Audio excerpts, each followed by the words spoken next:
Have you ever received a notice? No notice.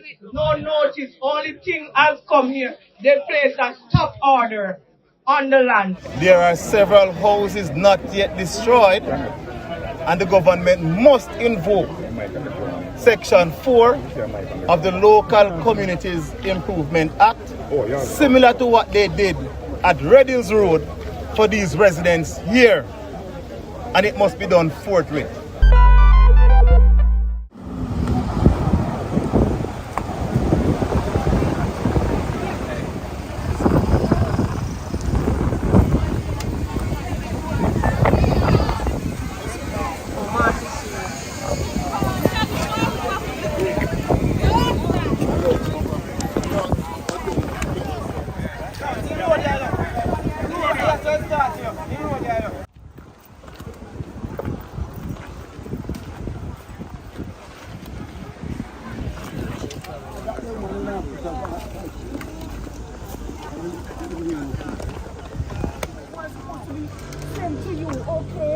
We have a solution despite the fact that you're not where you're supposed to be at the moment. Yeah? But as human beings, this is what we're going to do to try and resolve the problem and get a better solution to the situation that you are in, including me. Because guess what? As a people, you would have voted for somebody with an expectation to get something out of it, because nobody is doing nothing for nothing. You're expecting something when you do something, yeah? And people are hard working in this community, just as anywhere else in Jamaica, yeah? And this is where they earn their livelihood, from the hotels over here, right along the North Coast, yeah? And if you are you're a born Jamaican, how is it that something can happen to you so devastating and it appears as if it's nothing? Where's the humanitarian side of us? Where's the heart that you have in doing something like this to another human being? Had it been your sister or brother this morning, how would you have reacted?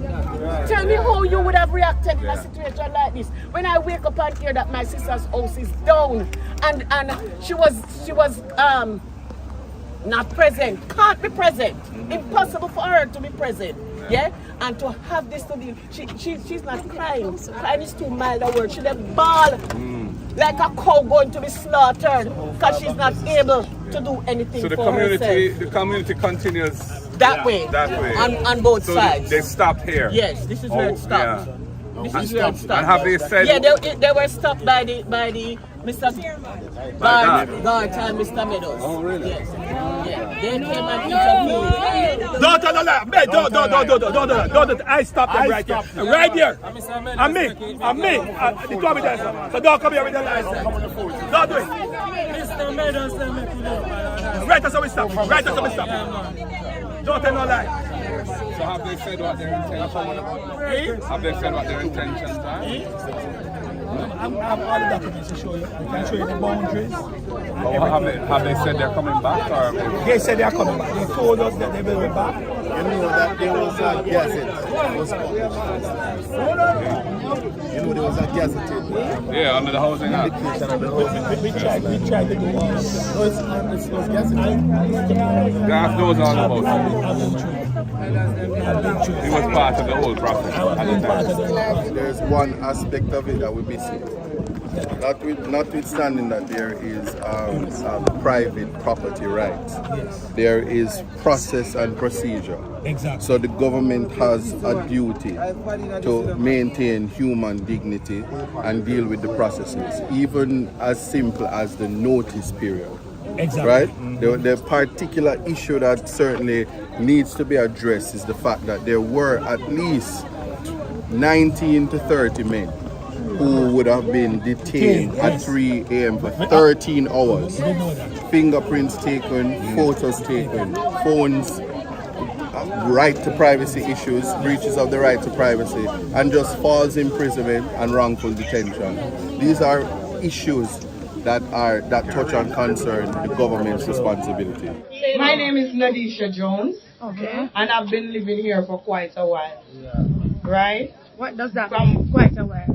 Years, from Trelawny Beach days. Okay, so that's 30 years? Yeah. Okay. Okay. And we want to know where we go from here. Because my kids, if here, them know as home. Right? I have to them ball. Me a ball for all the baby mother them around here. You have some baby mother, 3-day-old, 5-day-old baby mother, who don't know what go on for them. Them broke down all the toilet, them and say, how the people them are going to survive. Them bring in CDA, Missy come in yesterday, because take up the people them people. So at that them bring, no one know if I that them bring. I want to find out, have you ever received a notice? No notice. Only thing has come here. They place a stop order on the land. A notice is different from a stop order. We have to focus on not only the legal issues, but the moral issues as well. But let's focus on the legal issues. In terms of the legal issues, a judgment was handed down in 2016. After the judgment was handed down, it was the right of the government to appeal to the Privy Council. The government did not appeal to the Privy Council, which left these residents exposed. Yeah. In 2016, there was an incident at 85 and 85 and a half Red Hills Road, similar to this. The government invoked Section 4 of the Local Communities Amenities Improvement Act that protected the residents in Red Hills Road. That option was also available to the government to do here. There are several houses not yet destroyed, and the government must invoke Section 4 of the Local Communities Improvement Act, similar to what they did at Red Hills Road for these residents here. And it must be done forthwith. It is the only way to prevent a further demolition. The PNP administration in 2014 sought to acquire the land compulsory, and there was a caveat that was lodged against the title. So there may still be that caveat. It's still on the title. And therefore that caveat affects the transfer or dealing with of this said parcel of land. What we are witnessing here today is most inhumane, and the government cannot simply say that they are unable to assist the people. That is false, that is misleading, and that is not true. They have the tools available to them. The Local Communities Amenities Improvement Act was enacted in 1977 by Michael Manley because he foresaw circumstances like this. And I am calling on the government to immediately invoke that act to protect the residents that are to be impacted by demolition. And for those already impacted by demolition, a tent is not the solution.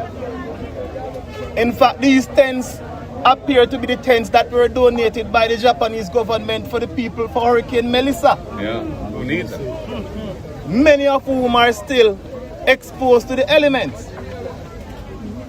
Any government that cares about the people would have been here already. And they'll run and come because the opposition is here. But I'm calling on all well-thinking Jamaicans to think carefully about what do you want for the future of this country. We know that this particular piece of land has a long history and a complicated legal history. And my role here is not to try and get to the bottom of that today. But what has happened here is a calamity, a humanitarian calamity.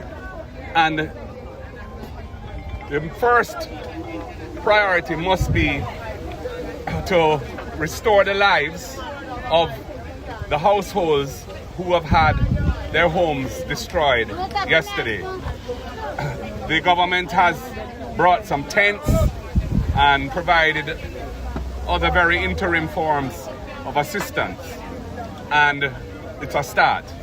But the permanent relocation of those who have been displaced, in consultation with them, on lands where they can be permanently settled in a decent living condition is critical at this time, and the government must proceed. The matter of lands falls directly under the portfolio of the Prime Minister as Minister of Economic Growth and Infrastructure Development. All of the land agencies of government fall under him. So he is in a position to expedite a solution to this crisis. And I'm calling on him to do so. Identify an appropriate location and make the necessary investments so that the people can be restored. That's the first issue. The second issue is the other households who are in jeopardy because the demolition was not complete yesterday, and they have expressed an intention to return to complete it. Now, while the Cooper's Pen property has sections of it with formal titled houses, there is another section which has very well established homes, concrete structures, properly built, but are in jeopardy because they don't have title for that. The question is, what is going to happen to them? And I would call on the government immediately to begin a process of negotiation on their behalf to try and find a solution. The fact of the matter is that the last PNP administration did attempt to create a community under the Housing Act for these people. It was gazetted by the Minister of Housing. However, it was contested by the owner, and the matter went to court, and in the Court of Appeal, the matter ended, and the community didn't get any form of protection from the court at that time. So it remains to the government to find a solution for them, and I'm calling on them to do so. And time is of the essence, because as we've seen, the methods being used by this particular whoever's behind this arrangement are extreme. There's an allegation that the police were deployed in the wee hours of the morning. The young men were arrested and detained in jail in Falmouth until the afternoon, and during that period when they were away from the community, the demolition, supported by and protected by the security forces, took place. And as we know, elderly people have lost their homes, baby mothers, children who are going to school, etc., are all now in a very vulnerable condition. So the third point I want to make is a policy issue, and it relates to how private rights, as protected by the court, are enforced against vulnerable communities. There needs to be a mechanism to ensure that this sort of thing doesn't happen.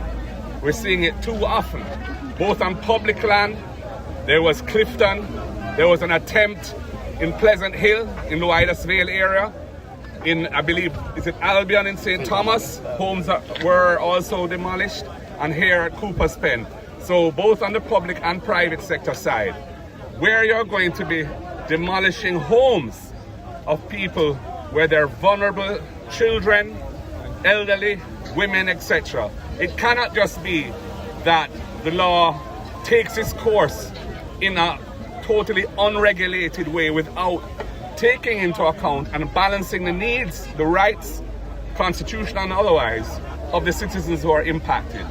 I believe there needs to be an inquiry into this process of how land rights are enforced in this country against residents who have been long-standing on property. As we know, private property in Jamaica, there's a 12-year limitation period, where if you're in adverse possession for over 12 years, you defeat the title of the prior owner. But we have instances where people may have been living for much longer than that on property and are still not having their rights protected because they are not in a position to do so themselves. These are persons who lack the means to utilize the legal system because they don't have the means to do so. So there needs to be a proper inquiry into this with a view to coming up with a policy that balances the rights of our citizens, protects private property rights, but also protects the rights of the people who are vulnerable and who the state is there to protect. Never seen a old kids yet.